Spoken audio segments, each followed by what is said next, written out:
আসসালামু আলাইকুম প্রিয় দর্শক ভাইয়েরা, আপনারা হয়তো জানেন আমাদেরকে আল্লাহ পাক রব্বুল আলামিন এই দুনিয়াতে পাঠাইছে শুধু আল্লাহর গোলামি করার জন্য। আর এখানে আমি মঞ্জু ভাইয়ের যে ঘটনাটা সেটা তুলে ধরতেছি।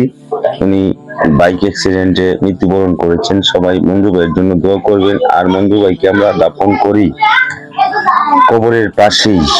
আমরা এখন জিয়ারত করেছি, শিহাবুদ্দিন বুলবুল জিয়ারত করতেছে, আপনারা সেই জিয়ারতটা একটু শুনেন।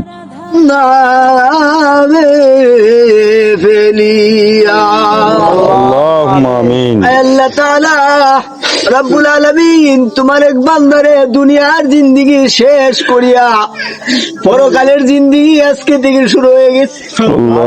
আল্লাহ আমার বড় আপন মানুষ ছিল, প্রিয় মানুষ ছিল। আল্লাহ সমাজের মানুষ, প্রত্যেকটা মানুষ তারে ভালো বলতেছে।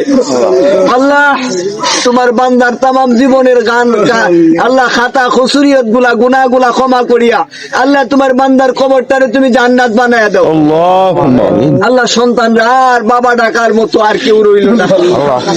আল্লাহ তোমার বান্দার বাপ জান দুনিয়ায় আছে, মা আছে, হাউ মাউ করে কাঁদতেছে। আল্লাহ আল্লাহ এই কবরস্থানে আমার পিছনে সাইডে বামে যত অন্ধকার কবরের বাসিন্দা আছে প্রত্যেকের কবর গুলারে জান্নাত বানায় আল্লাহুম্মা আমিন। আল্লাহ অনেক মানুষগুলো আমাদেরকে আদর করে করে স্নেহ মায়া মমতা করে আজকে অন্ধকার কবরের বাসিন্দা হয়ে গেছে। ওই আজকে তারা দুনিয়ায় নাই, গেল জানি বারো আর তাদের চেহারা গুলা চোখের সামনে আছে। আল্লাহ তাদের কবর গুলারে জান্নাত বানায় দাও। আল্লাহ বিশেষ করি আল্লাহ মঞ্জুর আত্মীয় স্বজন, সন্তান, স্ত্রী, মা, বাবা আল্লাহ যারা জীবিত আছে তাদেরকে ধৈর্য এবং সবর ধারণ করার মতো তৌফিক দিয়া দাও। আমিন।